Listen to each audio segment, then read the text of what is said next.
Kau memang kena belajar teknik ni kalau kau nak full margin. Sebab aku tahu full margin je boleh menyelesaikan masalah kau untuk kau dapat profit yang banyak. Kau tengok video ni sampai habis, aku share dekat kau cara nak full margin dengan teknik yang betul. Untuk dapatkan setup full margin zone yang perfect, kau masuk H1 dan kau cari supply and demand.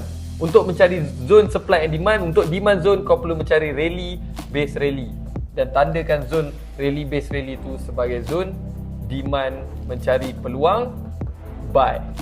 Sekarang kau dah ada zone demand untuk kau mencari peluang buy di higher time frame. Baik, sekarang kita berada di lower time frame iaitu M5. Korang boleh tengok zone ni agak besar daripada 3331 sampai 3323. 80 pip punya zone. Kalau kau full margin, confirm padam account tu takkan selamat untuk kau full margin. Zone agak besar. Jadi cara nak full margin yang selamat, bila RSI bagi confirmation entry, kau tengok keluar daripada level 20% dan confirmation buy. Korang tengok, korang akan entry sharp dalam shadow ni saja dan dia terus boom fly. Jom kita tengok berapa pips kita boleh dapat dengan setup full margin kali ni. Daripada sini korang entry, boom. Sampai sini 240 pips. Wow. Kau dah tak ada pilihan lain. Kau perlukan teknik RSI M5 ni untuk kau dapatkan sharp zone entry yang tepat untuk kau full margin.